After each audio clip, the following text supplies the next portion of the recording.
this evening, and it's quite an honor and a pleasure.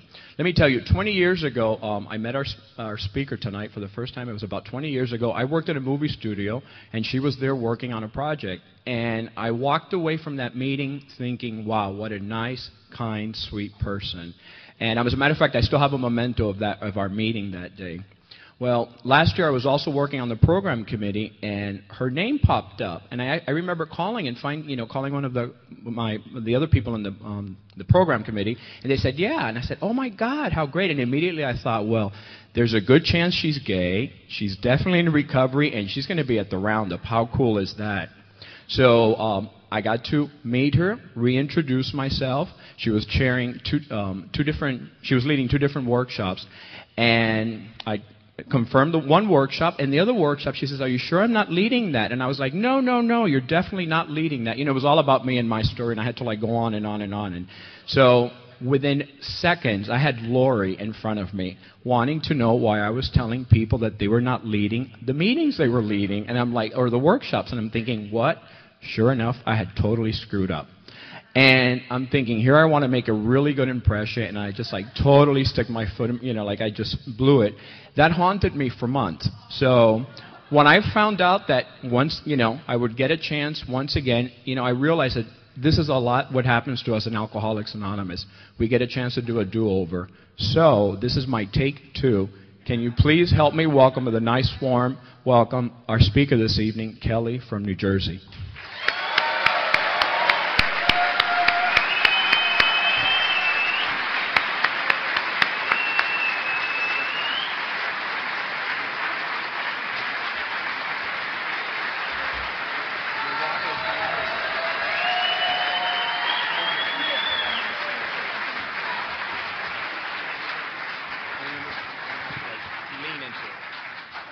Okay, hello. Okay, my nose is running because I'm nervous, and so I'll be blowing it, and it's a consequence, just so you know.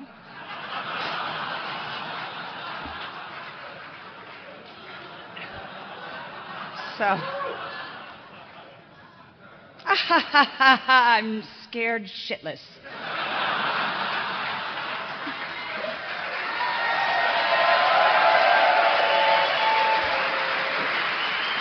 Okay. I would like to reiterate the traditions 11 and 12, just in case somebody wasn't paying attention. Our public relations policy is based on attraction rather than promotion. We need always maintain personal anonymity at the level of press, radio, and films. And 12, anonymity is the spiritual foundation of all our traditions, ever reminding us to place principles before personalities. And I tell you that because those two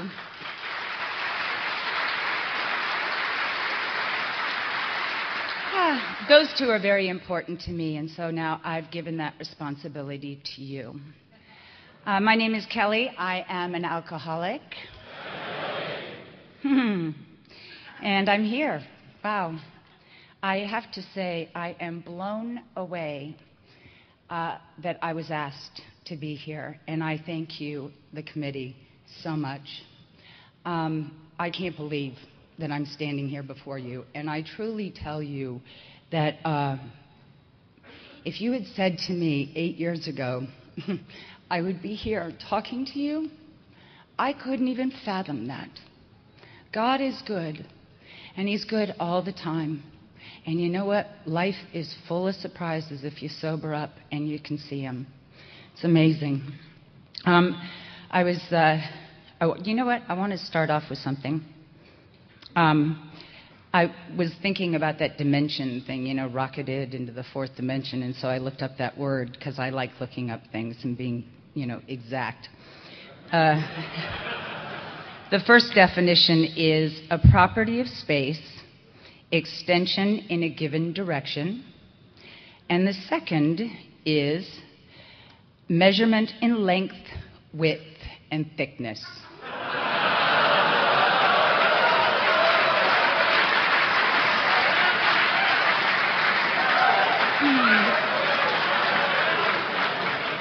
Which one do you think we're going to talk about tonight? Okay. God told me to do it, really. My sobriety date is May 26, 2001. I was first introduced to the program of Alcoholics Anonymous in 1989 after a suicide attempt. Those of you who can add, which I'm not so sure I can, that took 12 years for me to get the precious gift of recovery. And that's not one that I take lightly. A little bit about where I came from. I'm the eldest of 3 girls. I was raised in Newport Beach, California. My father was a doctor. My mother was a stay-at-home mom. I always felt different. And I'm talking about from, 4 or 5 on. I felt goofy. I was taller than most of the kids my age. I was a tomboy. I didn't feel like I was pretty. I didn't feel smart. I just never felt like I fit in, nor did I feel enough. And I had my first drink of alcohol. My first drink was really non-consequential because it was cream de menthe, just like Gigi's last night. Funny. And it must be the thing that dads give their little girls.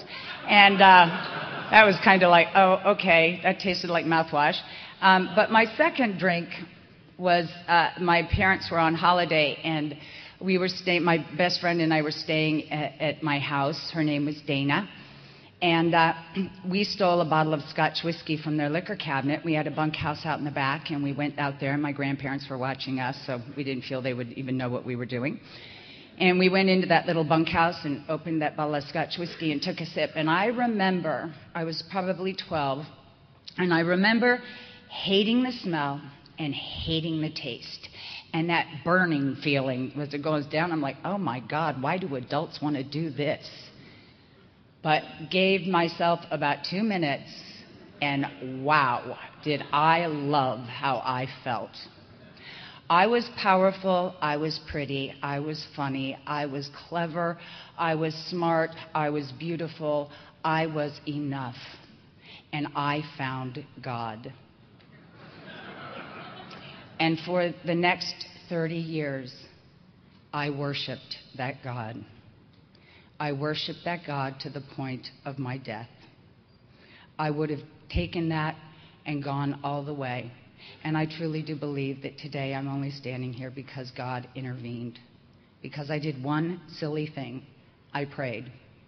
I didn't mean it. I didn't know about it. But I did it. And here I am. Wow.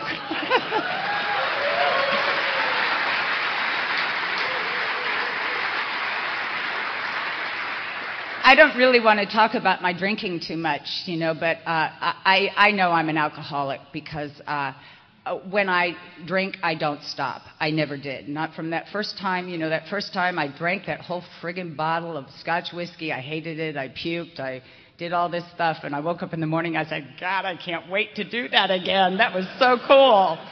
Obviously I wasn't a daily drinker until I moved out of the house and I had a little money. But as soon as I could, I was a daily drinker. And the only time I ever stopped drinking was when I was pregnant. The first time I was able to stop drinking while I was pregnant, and the second time I was not able to stop drinking while pregnant because I have a disease called alcoholism, and that disease is a progressive disease. I know I'm an alcoholic today because I think about alcohol when I don't drink. Now, I told you the only time I ever didn't drink was when I was pregnant, and I got to tell you, those 9 months were hell because all I thought about was when I could drink. And my second pregnancy, I had 2 glasses of wine 2 times a week, the way the doctor said, and all I thought about the whole time was when I could drink next. And I was even so desperate that I paid a doctor to induce early, and an hour after my kid came out, I had people bringing me vodka in the hospital. So I know today I am an alcoholic. I am a blackout drinker. And I thank God for that because I'm sure if I remembered a lot of the stuff I did, I'm really blessed, believe me. It makes my amends list a lot shorter, I'm sure.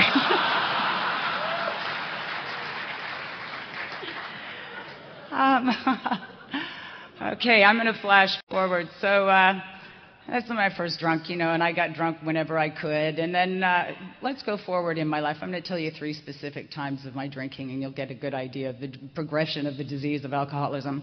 I'm in Israel working, and it's Christmas Eve.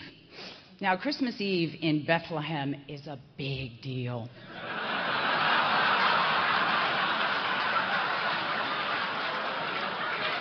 And you can go to the church where Jesus was born, and but you have to buy tickets, and these tickets are really hard to come by.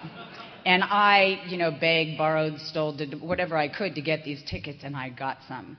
Well, being the good alcoholic that I am, it talks about in the big book, like when there's a big event happening and we start drinking and stuff happens. Oh, gee, well, I get my little car, and I have a driver because I don't know how to drive in Israel, and I can't read a friggin' sign because it's in some script thing that I don't know.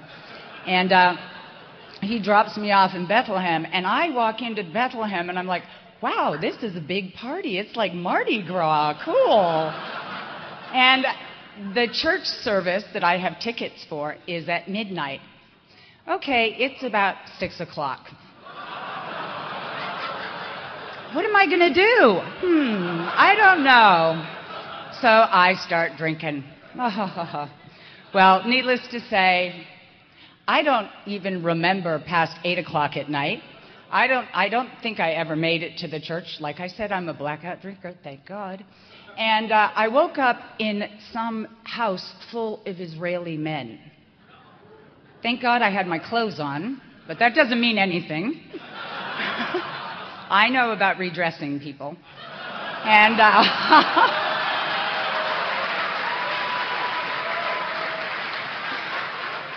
and I wake up and I go, holy crap, where am I? And there's all these Arab men passed out all over the place. And I'm like, okay, I'm going to sneak out. And I snuck out, and I go out in the street, and I go, I have no idea where I am. I don't have a shekel to my name.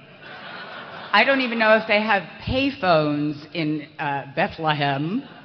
And I just sat on a curb and cried. Now, do you think I might have thought at that moment I had a little problem with drinking? Oh, no. No. I went on to drink for many, many, many more years. Flash forward later, towards the end of my drinking.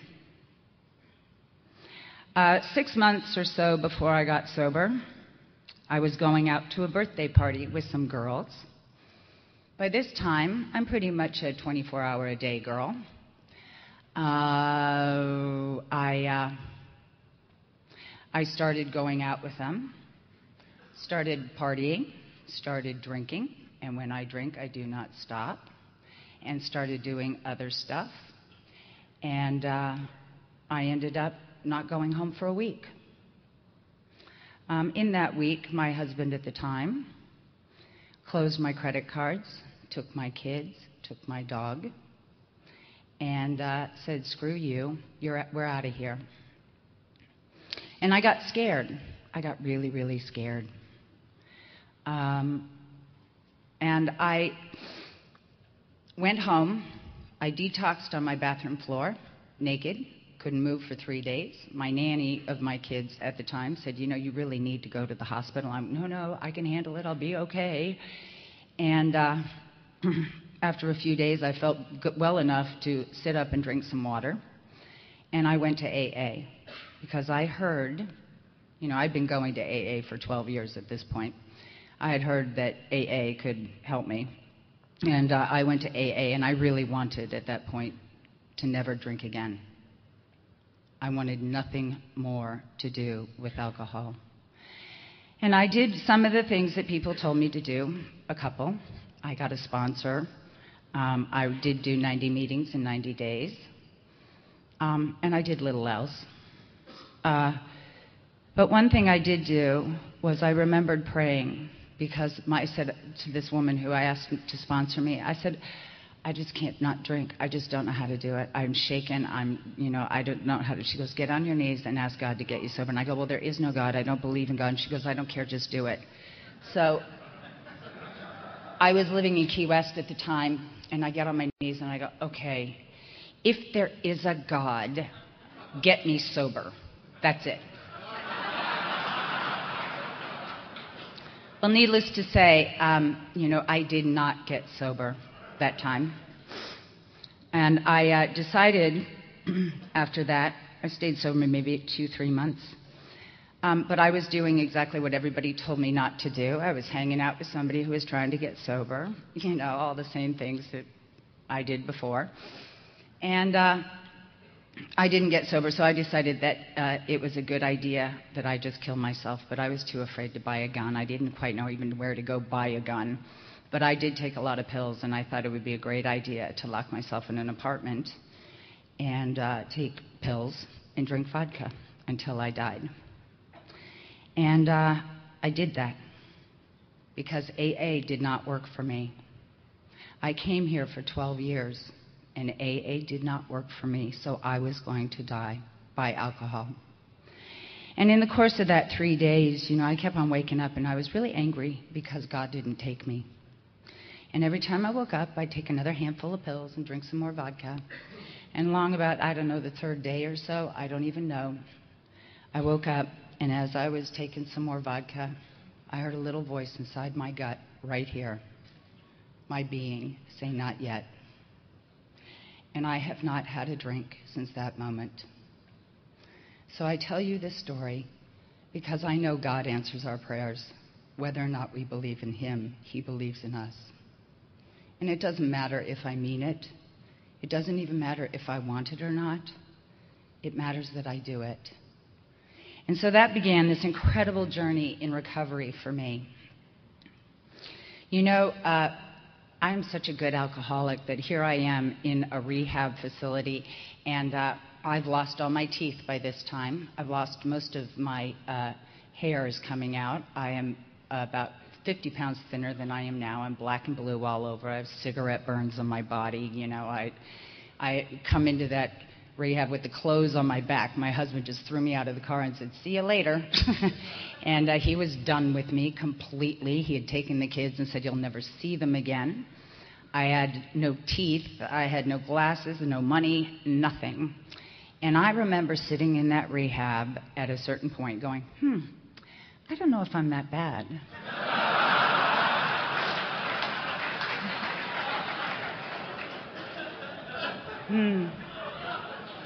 It's a powerful disease, the disease of alcoholism. In that rehab, I did the one thing that I heard over the 12 years, and that was get on your knees and ask God for help. And so I did that in my little room in that detox place, and I had no idea of this thing called God. And I said, God, help me. That's all I did. I got on my knees, and I said, God, help me. And somebody there said, Kelly, that's such a good idea. Why don't you keep doing that every time when you wake up? And, oh, by the way, here's a big book, and here's a 24-hour-a-day book. And so before you get on your knees, start reading that 24-hour-a-day book. And I don't know why, but I did it. And after a while, I went to that little unit that they send you off to, and I got a sweatshirt in May. That was nifty. Somebody gave me a used sweatshirt that I could wear, and I was really happy about that. And we would go to these meetings, and I heard somebody say that they had 25 years, and I thought they were full of crap. I thought, how can that guy get up there and lie like that he hasn't had a drink for 25 years? I didn't hear anything else out of his hour little talk, but I heard that, and I heard that his sponsor had asked him to make a gratitude list every night before he went to bed. Now, I don't know why I heard that, but I did. Today I know it was God. So I went back to my little cell in the rehab thing, and I took out a piece of paper, and I started writing what I was thankful for. And my initial things were things like, oh, I'm glad I could sit through a whole meeting and not have to get up and jog around the room. I'm glad I actually went to the bathroom like I used to.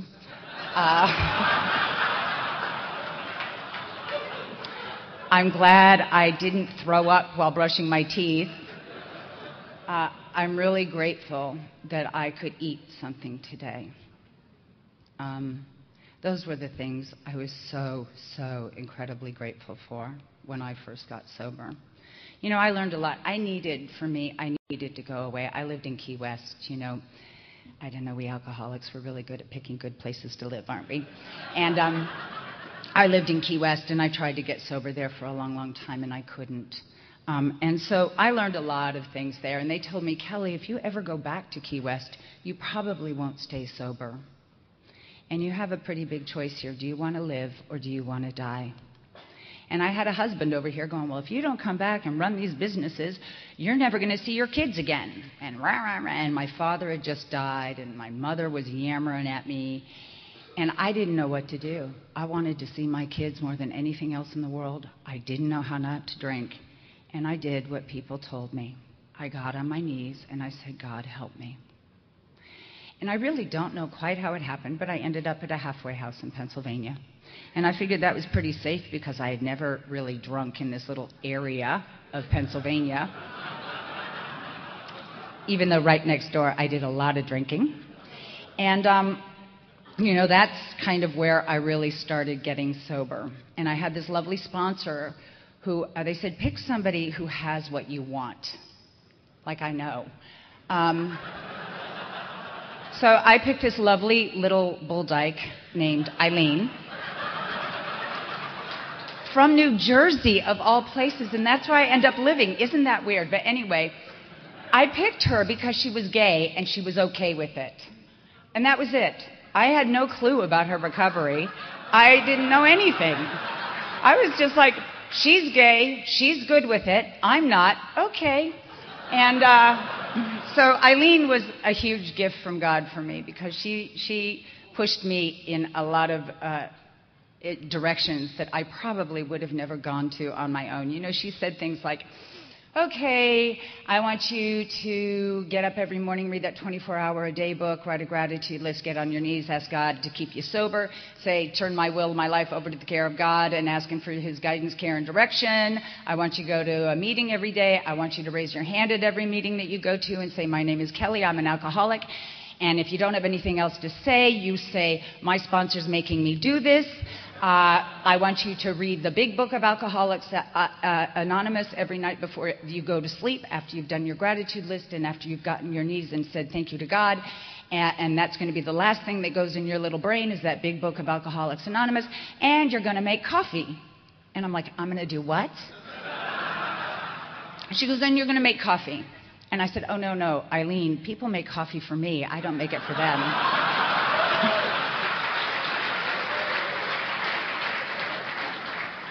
And she said, oh, no, they don't, not anymore.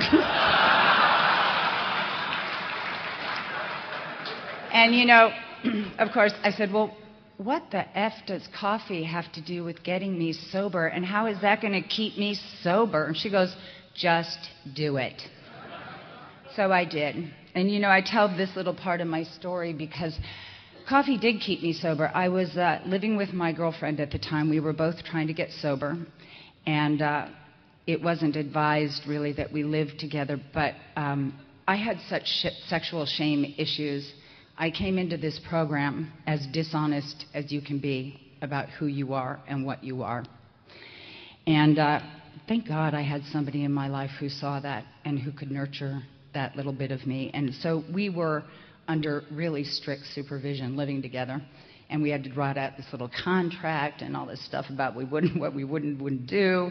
And one night we had a fight. You know, early recovery. And I don't know, I'm the kind of drunk that I go, F you, I hate you, I'm leaving, I'm going to go get drunk. Now, I'm mad at you, and I'm going to go hurt myself. I don't know. That's how I think. That's how I'm hardwired. So I was going to go out, and I was all pissed off, and I was going to go get drunk. And the one thing that stopped me, I thought, shit, I have to make coffee on Sunday. I can't drink.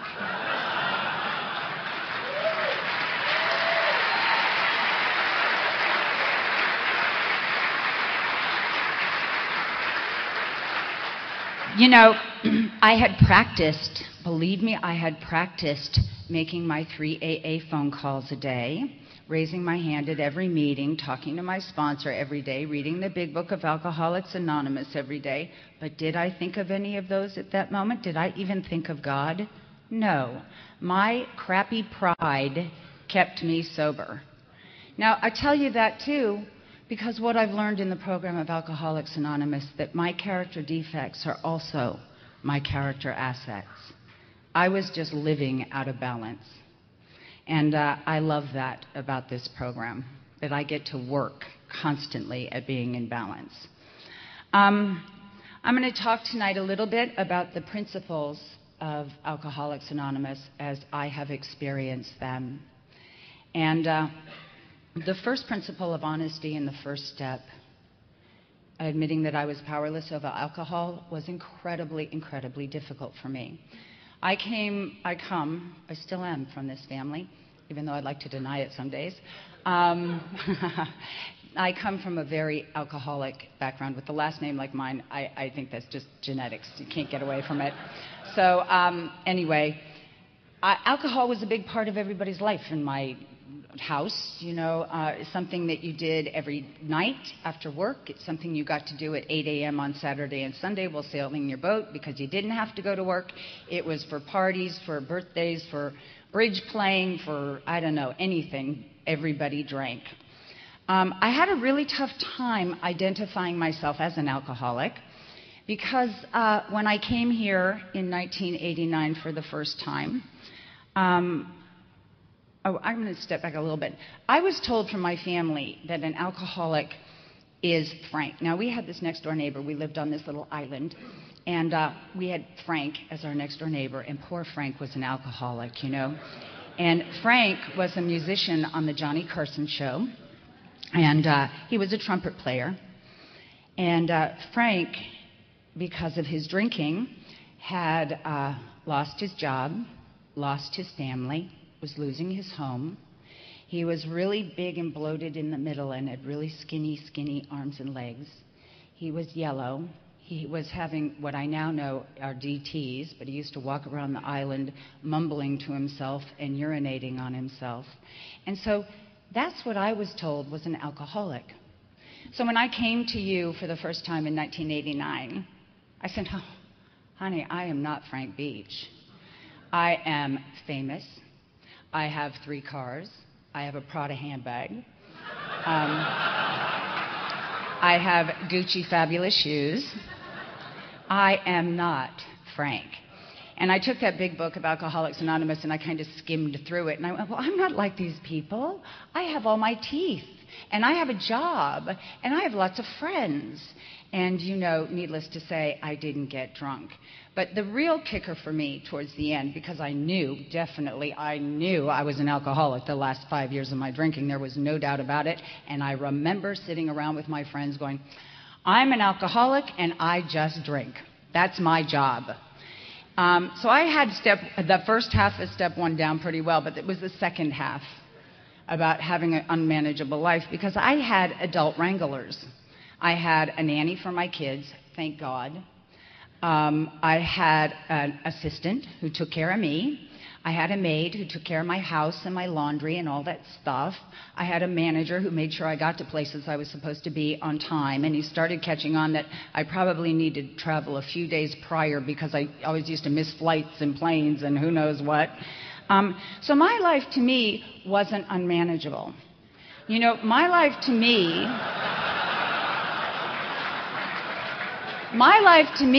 wasn't unmanageable. You know, didn't everybody wake up with strange people when they drank? I mean, I did. I never thought that was unmanageable. Didn't everybody have 3 recycle bins down the street? Well, in Key West they do. You know, it wasn't very unmanageable that I lost my car every night. Is that unmanageable? I don't know. Everybody does that, don't they? You know, I started realizing that my life was unmanageable. I built a restaurant with my ex-husband now. And thanks to this program, he and I are very, very good friends. we built a restaurant in Key West, and I remember walking my kids to this site every morning, and there was this dude with his, this bar called Reds. I don't know if you've ever been there, but anyway, I don't think it's there anymore. And there would be guys passed out on the street with their pants around their ankles and just, and I go, oh, God, that poor guy, he's a drunk. Well, you know what? My life became unmanageable when I became like those men. I woke up one morning in my backyard with my no clothes, a condom next to me. I don't know where my kids are. I don't know if it's 5 o'clock in the evening or 5 o'clock in the morning. And I think finally, I think my life is a little unmanageable now. It took me a long time. Honesty also is another principle that took me a lot of work, and I had some very, very patient, loving, kind teachers. I didn't realize that it was dishonest for me to show up late when I told you that I was going to be there at 10. I didn't know it was dishonest of me to show up there at 10:10. I was told that's stealing. I'm stealing valuable time from you. I didn't know it was dishonest before I came here to go to work and not be prepared, to not have done everything I could the days and nights before to be absolutely prepared to the best of my ability on the day when the due date was there. I didn't know that was dishonest. I never fancied myself a liar, but I was. I wanted everybody to, I don't know. I just guess I never thought much of myself. And so when you would talk about that you went hiking in the Himalayas last year, I go, oh my God, I did that too. Wasn't it amazing?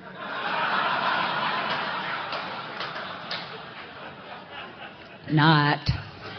I've never been to the Himalayas. I'd like to go, but I've never been. So my sponsor said, Kelly, when you do that, you're lying. And I went, really? Oh. So,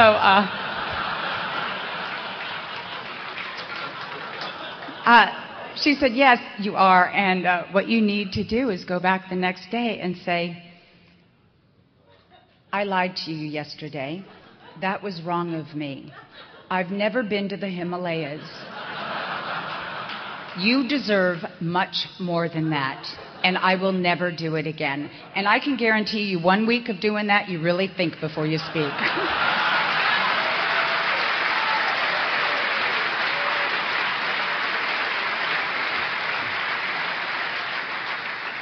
I became very careful about what just vomited out of my face.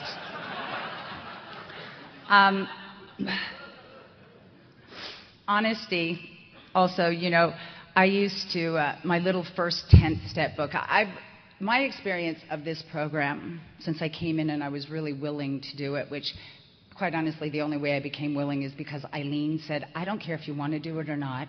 You get on your knees and you ask God for willingness every day to do whatever it takes to stay sober. And I said, okay, I will. And you know what? I ended up becoming willing. I don't know how that works, but gosh, golly, it does. I forgot what I was saying. Golly.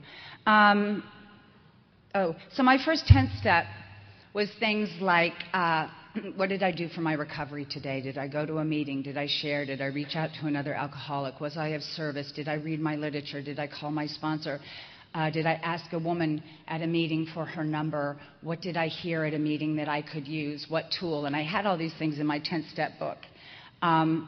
Also, I did things like, did I make any agreements with people and not keep them? Because I was the queen of going, oh yeah, I'll meet you for coffee at 10, and then just not showing up. And I learned here that that was dishonest, that was lying, I am stealing, and I am being disrespectful. And so I kept track of all those little things in that book, and then I'd talk to Eileen, and then she'd make me go back, and I'd do the rigmarole thing that I told you before. And believe me, once you start telling people I'm wrong, and it was wrong of me to do that to you, you really start thinking before you start behaving. And so I thank her for that. The principle of hope in step 2 came to believe that a power greater than ourselves could restore us to sanity. I was hopeless when I got here.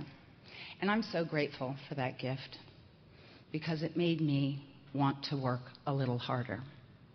I was absolutely hopeless. I came here hoping that there was a power greater than myself that could restore me to sanity. I didn't believe there was one.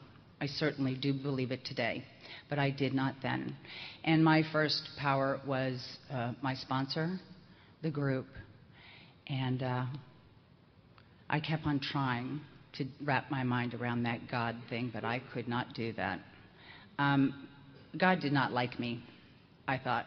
You know, I had a lot of crappy things happen to me, and I thought God just did not like me. Today, because I came here a lot my first couple of years. Oh, God, no, I come a lot still. Right now I'm working in the UK. I can't come a lot, but I go when I can. Because I came here a lot, I certainly do have a lot of hope today. Because I'm sober today, I can see and I can remember how God has worked miraculously in my life. And that's all because I'm sober that I can remember that, and I have hope. Step 3, the principle of faith. Making a decision to turn our will and our lives over to the care of God as we understand Him. Like I told you, I didn't believe in God at all. And I had this little sponsor, Meanie Eileen, who said, just get on your knees and say, I turn my will and my life over to you and ask for your guidance, care, and protection. And you know what? I think I was 9 months sober, and I sat in a meeting and I went, oh my God, I finally figured out what turning your will over means. I had no clue. I had no clue. But you know what I learned from that? Is that it didn't matter if I understood it. It didn't matter anything. What mattered is I did it and it happened. That to me is incredibly, incredibly powerful. Today I have a lot of faith. I have a lot of courage. You know, that faith is, I got to tell you, I don't know, it's just mind-blowing how different my life is. I have great faith today that I'm going to be taken care of no matter what, because I'm sober today. I can remember all those instances in my recovery where I didn't think I was going to be okay. And I remember that I ended up being okay. One pointed example, when I was a victim of a couple of rapes a few times, and none of them drunk. Oh, no, one was drunk, but the other ones weren't. I was sober. And I was terrified to be alone, terrified. And when I first got sober, I had to learn how to be alone. Don't you all love that? I hated that. And so I'm sleeping in my house for the first time in my adult life since I was 20-something years old, alone. And I remember thinking I was going to die. I thought I was going to die because, you know, I was sexually assaulted in my apartment. So I felt like no place was a safe zone for me. And I remember laying in bed going, God, please don't let me die. Please don't let me die. Please don't let me die. And you know what? After I fell asleep and I woke up the next day, I was still alive. And I said, oh, thank you, God. Thank you, God. Thank you, God. And what happened was a little bit each day, it got easier and easier and easier. And I can remember today that God did not let me die. That God woke me up the next day, and here I am today. You know, I was thinking before I came here that I've been on the road for 3 months in the UK. I don't know anybody. I can't call my sponsor. I don't have my support group. There are AA meetings, but a lot of them conflict with my work schedule, so I maybe make one meeting a week. I'm working in some pretty intense adverse conditions. You know, not all of them can be loving and kind and generous and wonderful. And I have faith today that I'm going to be okay, that it's all good, that I'm learning a lesson that I'm supposed to be learning. I have faith that God is taking care of me. I don't have to drink over any of it. You guys have all given me the tools. You all have given me the program of Alcoholics Anonymous to take with me wherever I go. I have God with me wherever I go. I don't need meetings necessarily to keep me sober, even though they did keep me sober my first couple of years. But today, I can stay sober and not have to go. You know, there was a time, my first few years of recovery, that I thought if I didn't go to a meeting, I'd drink. And that was really good for me. That's what I needed to do. And I did that probably for 5 years. I went to 8 meetings a week. But today, I've done the work. I have God in my life, and I have faith that it's going to be okay. Courage, making a searching and fearless moral inventory of myself. Oh, that was terrible. And I'd go to meetings and I'd hear, you're going to drink if you don't do a 4-step. And I'd go back to Eileen, I go, I'm going to drink if I don't do a 4-step. She said, Kelly, honey, you just calm down. I want you just to work on the first 3 steps for a long while, and you can do the 4-step when I tell you to do the 4-step. And a few weeks would pass, and I'd hear that thing, and again, if you don't do a 4-step, you're going to drink. And so I'd call her up and I go, Eileen, I'm going to drink if I don't do a 4-step today. And she goes, no, Kelly, you just relax. You keep working those first 3 steps, and when I tell you you can do a 4-step, you'll do a 4-step. And I'm really glad that she did that because, I did a lot of things I would never do when I was drinking. I would never think of doing them sober. I did things like I smacked my kid once because I wanted her to go to sleep.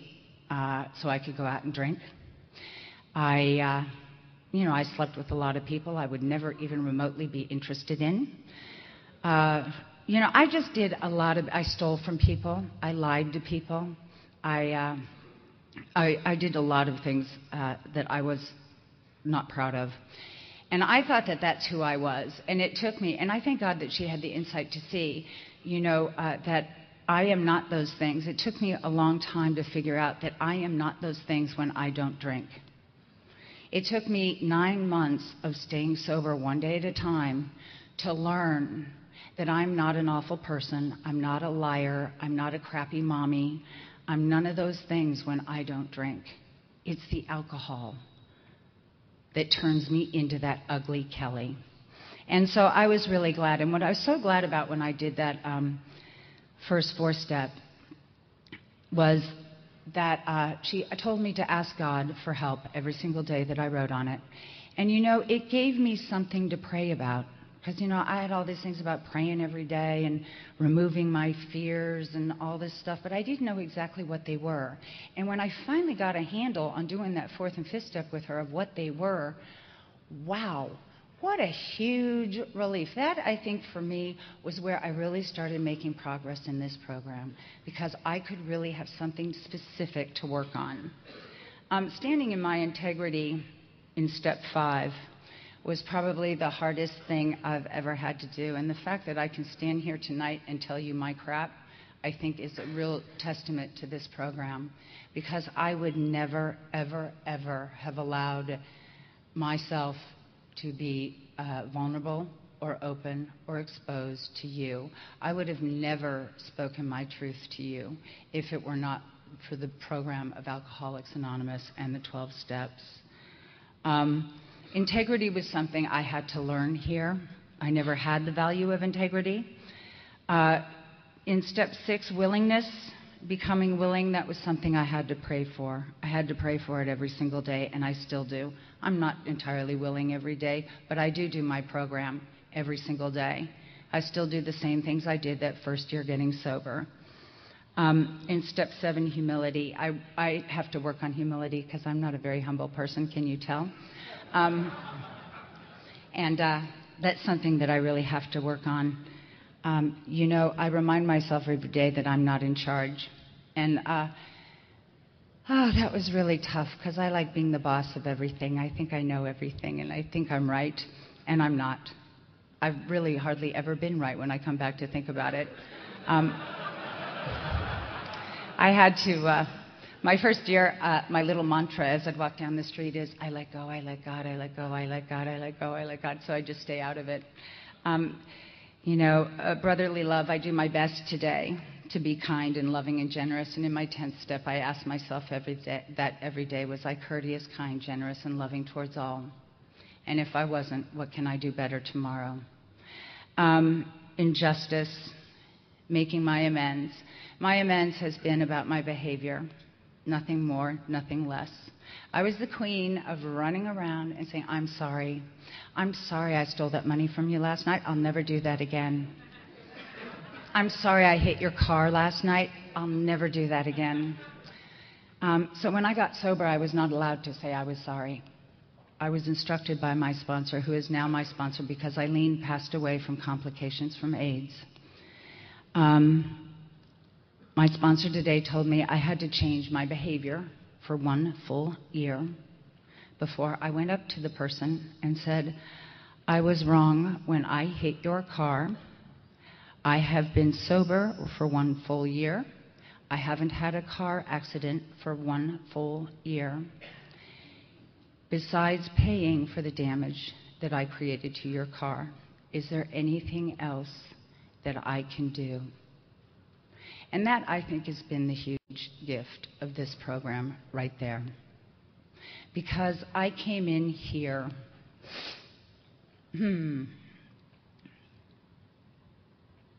I came in here selfish, self-centered, arrogant, bossy, defeated, broken. And this step for me has changed my life. But not only my life, you know whose life it really has changed? Yours. Because I'm no longer out there driving in my car whacked. I am driving the speed limit, well, except on highways, but on surface streets, I'm still a work in progress. This has really changed the people in my life, the people who are in my life, especially like my kids and my partner and my ex-husband. My family, my mother. Oh my gosh, I think it's just amazing. And who knew? I don't know, I don't think I'm a stupid person, but who knew that changing your behavior would give such great things? Who knew? Perseverance. I don't know, that's one I have to work on because I like to give up the ship, and I pray for that all the time. In step 10. My step 10 changes a lot as I grow more in recovery. I no longer write down every meeting I went to and what I did, if I raised my hand, if I reached out to a newcomer. Today my 10th step is in the evening, I write down one recovery behavior. I write down a recovery behavior that I was working on, and I ask myself, was I dishonest, resentful, selfish, or fearful? Did I live up to my responsibilities? Was I kind, courteous, and loving to all? Do I owe any amends? What did I do for others? Something that I wish I hadn't. What was my behavior that I did that day that I wish I hadn't done? Something I did well, and that was very hard, and still is very hard for me. I like to forget that a lot because I like to beat myself up. I have a negative little pig chatter in my head, and I have to tell it to shut up a lot. And then I write my gratitude for blessings, and I pray. I always take the something I wish I hadn't, which I've had a few of them here, and let me share them with you. I do them a lot. I blurted out the other day, somebody said hi to me and that they knew me from Key West, and I went off on this friggin' tangent about what a crappy movie we had both experienced. And after I walked away, I went, oh my God, he never asked me for my opinion. I just vomited information at this poor man. And one thing I would hope I'm kind of working on in recovery is being appropriate. Well, that was not appropriate behavior. So I went back to my room, and on doing my 10th step, I went, oh gosh, that was inappropriate. So I put that down on my next day on my little 3x5 card, which I carry around, of what recovery behavior am I working on, and it was keeping my opinions to myself and my mouth shut. And that's how simple I have to do it. I have to write it down on a 3x5 card. I have to carry it around. I have to look at it often during the day. During the day, in the morning when I wake up, I write down what my behavior change is, what I want to work on, and how I am going to go about that. What am I going to do to achieve that today? For me, initially, it was my behavior change is to learn how to open a banking account. And what am I going to do that? I'm going to ask somebody, raise my hand in a meeting and say, my name is Kelly, I'm an alcoholic, and I need to learn how to open a bank account. Can anybody here help me? And that's what I did. I write down my prayer meditation for the day, and I write down my gratitude list in the morning. So today I do it in the morning.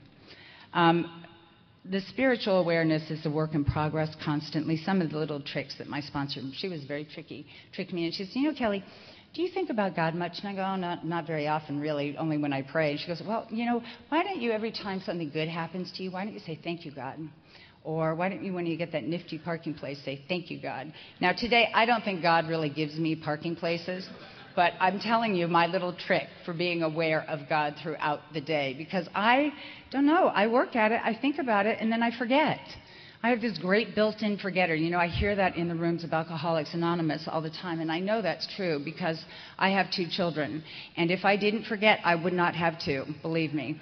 So I don't think that's only a symptom of alcoholism. I just think that's human nature. So I have to work at my conscious contact with God constantly. Meditation is something that always changes. I do knitting. When I first got sober, my sponsor said, what are 3 things you always wanted to learn how to do but never did because you were too busy drinking? And I said, well, I wanted to learn how to knit. I want to play mahjong and learn how to play bridge. And she says, which one can you do now? And I said, well, I guess I could learn how to knit. And I did. And, it was a great thing for me because I would sit in meetings and I go, I don't know why he's wearing that green shirt today. That's kind of tacky.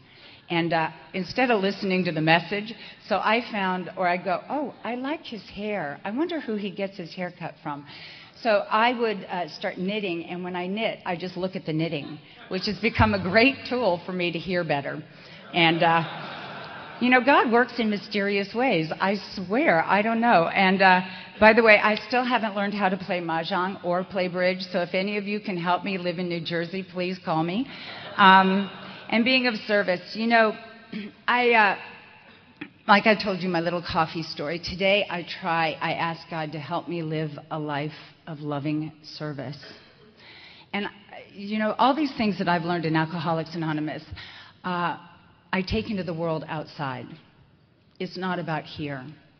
I can't be of great service at my job right now to Alcoholics Anonymous, but I can be of service to the world outside of AA. And I think that is the most amazing gift that Alcoholics Anonymous has given me, is the ability to be of service to others. I never, ever, ever in my wildest dreams imagined that I would be able not to drink. I never, ever, ever imagined today that I would be able to talk to anybody about recovery. Today I got the greatest gift of being sober in the entire world. I got to hold my grandson. And I looked at that little baby and I said, that's God. Right there's God. And I screwed up God the first time God came into my life with my 2 little kids. And I get a chance today for that do-over that you mentioned earlier. I get a chance to do it over because I've been able, thank God, with God's help and your help, to stay sober one day at a time in the program of Alcoholics Anonymous. I don't take it for granted. I work this program like hell. I work really hard because I am really scared. I'm scared. I'm scared I'll pick up. I'm scared I'll take back that hell. I'm scared I'll take back that suffering and that pain that I created for me, but mostly for you. Because you know what? I'm okay. But the people that I hurt in my life, I never, ever, ever want to do that to them again. Everything I've learned here. I've learned how to live sober here. I hear a lot of people at meetings say, if you're new, don't raise your hand. Take the cotton out of wherever and put it wherever, And I'm really glad that I had a sponsor who said, no, Kelly, you need to raise your hand at every meeting that you go to.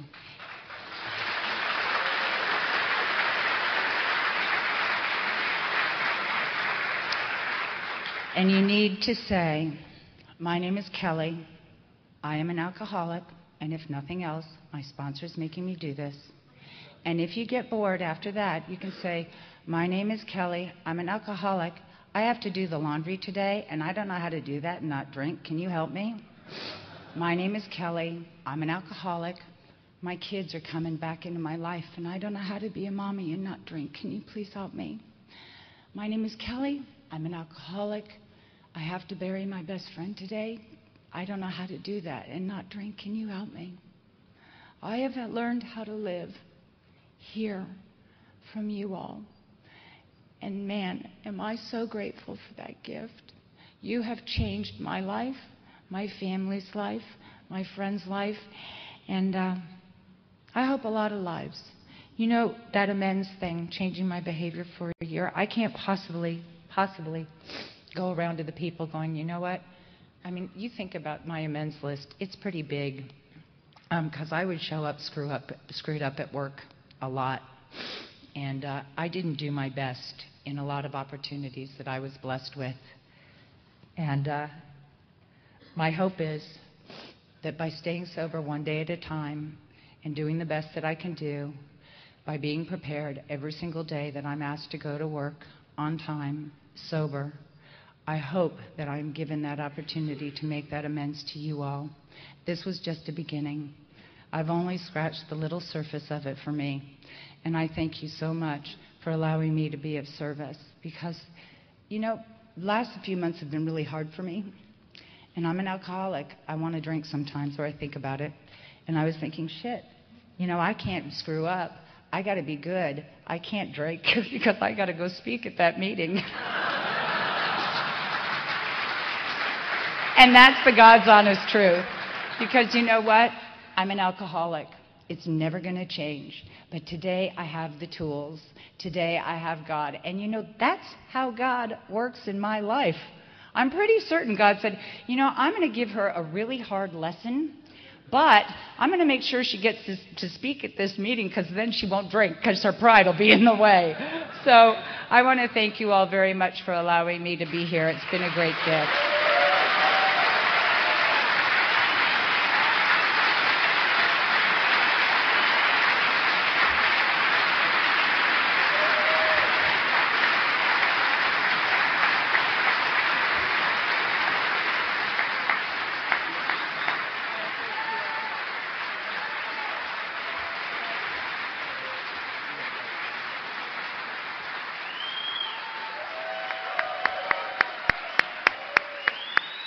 Thank you, Kelly.